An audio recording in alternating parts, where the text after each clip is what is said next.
Welcome to Engineering Chemistry. Today I am discussing about the topic boiler troubles. Water finds a great use in various industries for generation of steams in boilers when water is continuously evaporated to generate steam. The concentration of the dissolved salts increases progressively causing bad effects for steam boilers. Mainly the boiler troubles are the first one is the priming and foaming. Priming and foaming. The second one is caustic embrittlement.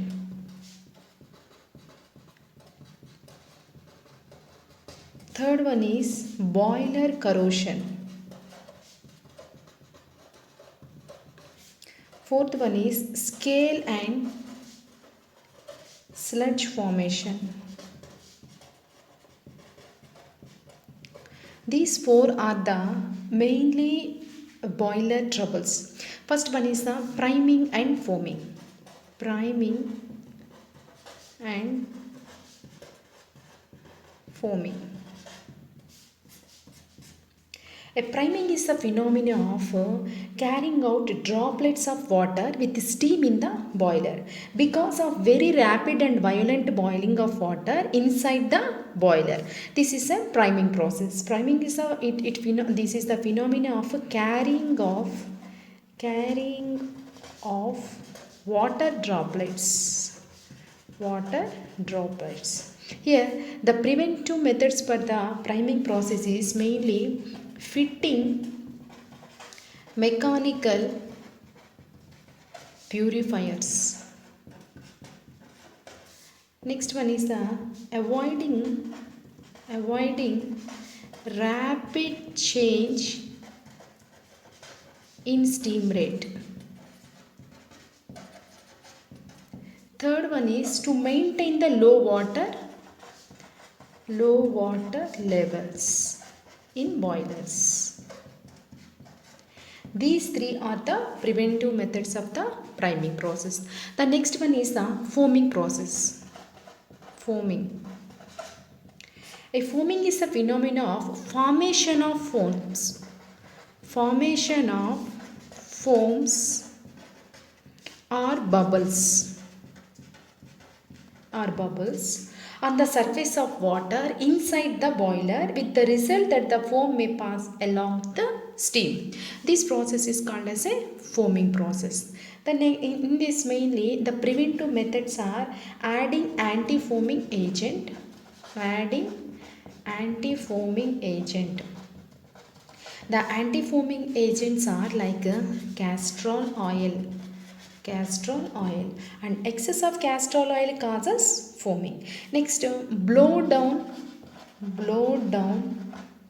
of the boiler. Blow down of the boiler also can prevent the foaming process. The next one is the caustic embrittlement. The second process, caustic embrittlement. This is the term used for the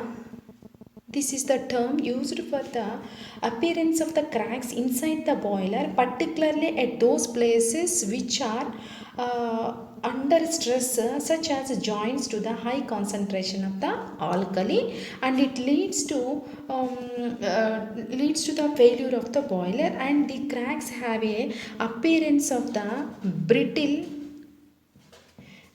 fracture. Hence this is called as a caustic embrittlement. And here what is the reason involved in the formation of the caustic embrittlement is mainly the boiler feed water containing the carbonates and bicarbonates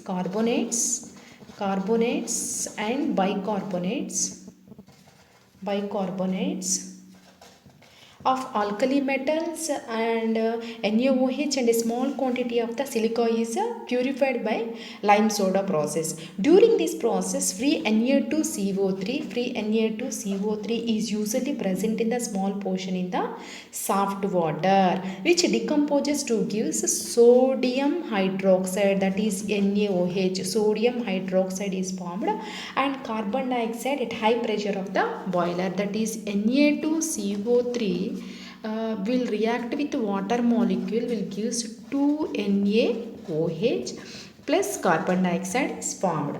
The precipitation of this NaOH makes the boiler water caustic, and the NaOH containing water flows into the small pits, and causes the minute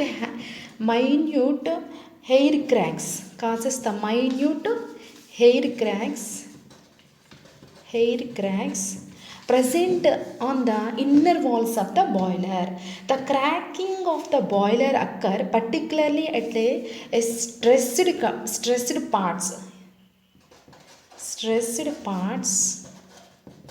like bends, joints, rivets, etc., causing failure of the boiler.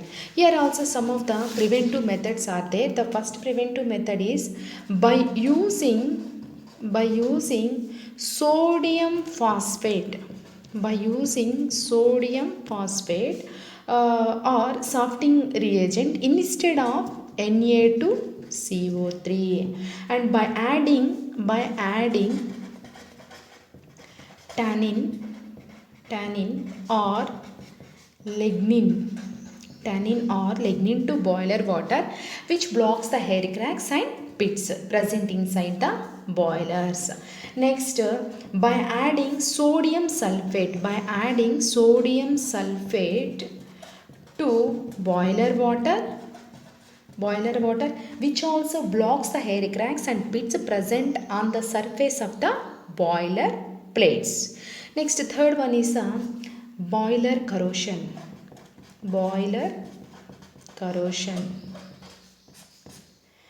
The decay of boiler material by chemical or electrochemical attack of its environment is called as a boiler corrosion. The reasons are mainly, first one is dissolved oxygen, the second one is dissolved carbon dioxide, and the third one is acids from dissolved salts. These are the mainly three boiler corrosions. First one is the dissolved oxygen. Here, among the dissolved gases, oxygen is the most corroding impurity. In presence of prevailing high temperature attacks the boiler plate, creating a serious problem. This is about the dissolved oxygen. Here 2Fe plus 2H2O plus oxygen will give 2FeOH twice, and this again Fe2FeOH twice will react with oxygen. It will give rust, Fu2O3 plus Fu2O3 3H2O. This is nothing but rust means here seriously corrosion will takes place. This is a dissolved oxygen. Next, in here to remove the dissolved oxygen, we have to add the addition of sodium sulfate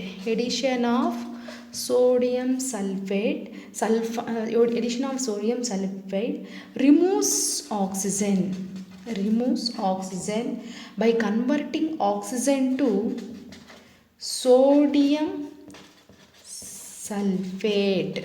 Here addition of sodium sulfide addition of sodium sulfides, it removes the oxygen, and this oxygen will convert it into sodium sulfate, that is 2Na2SO3 plus oxygen will give 2Na2SO4, and Na2S plus 2O2 will gives Na2SO4 here. And the next one is the by addition of hydrazine, that is the second method, NH2. This is the hydrazine is an ideal reagent added to boiler to remove the dissolved oxygen as water, that is NH2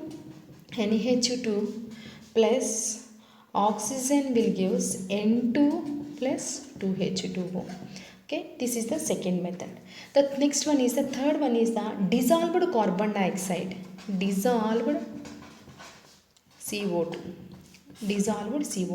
Dissolved carbon dioxide has a slow corrosive effect on the materials of boiler plates, and under the high temperature and pressures maintained in the boiler, the bicarbonates decomposes to produces the CO2. That means calcium bicarbonate CaHCO3 twice on heating, it will give CaCO3 plus CO2 plus H2O. This is a gas.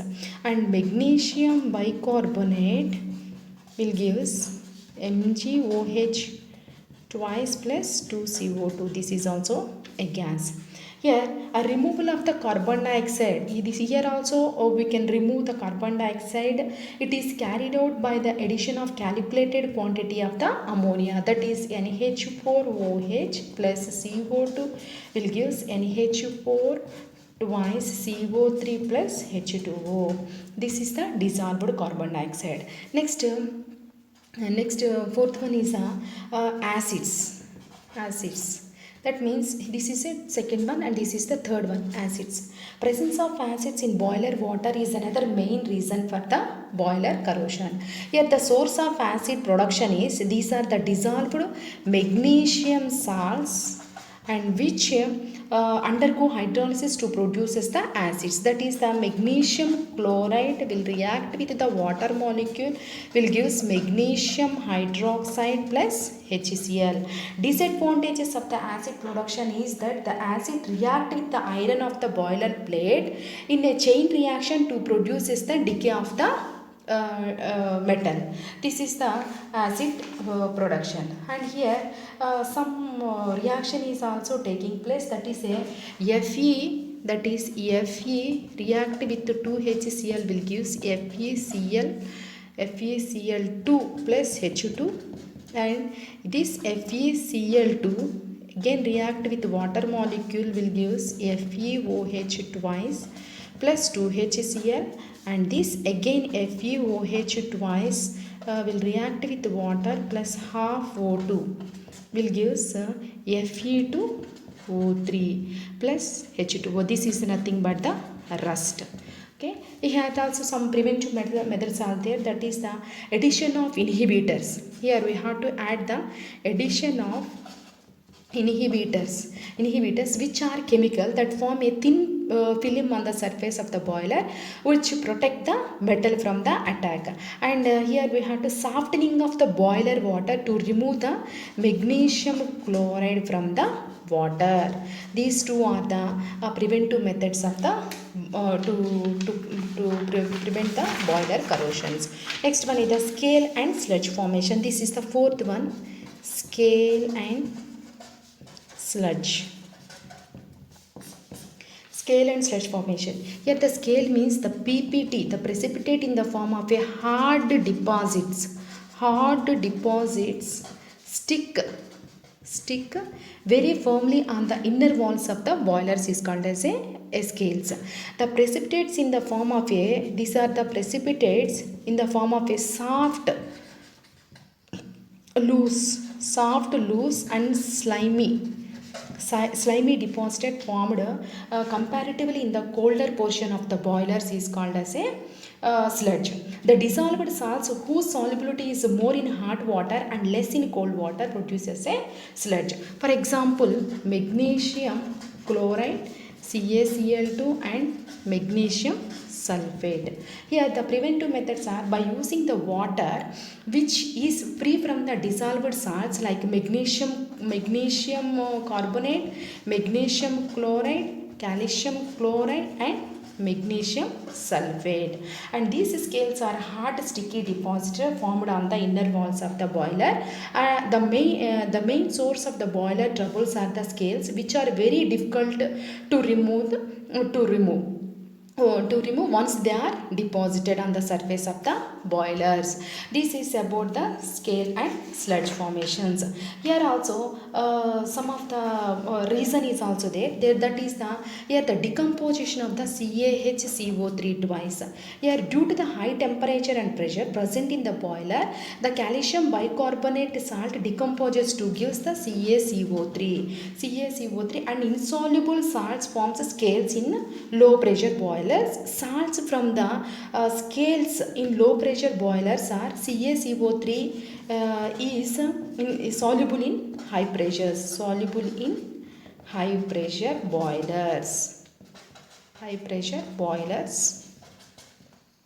and here also that one equation is there, that is this calcium bicarbonate CaHCO3 twice on heating, it gives CaCO3 plus H2O plus CO2. This is a gas.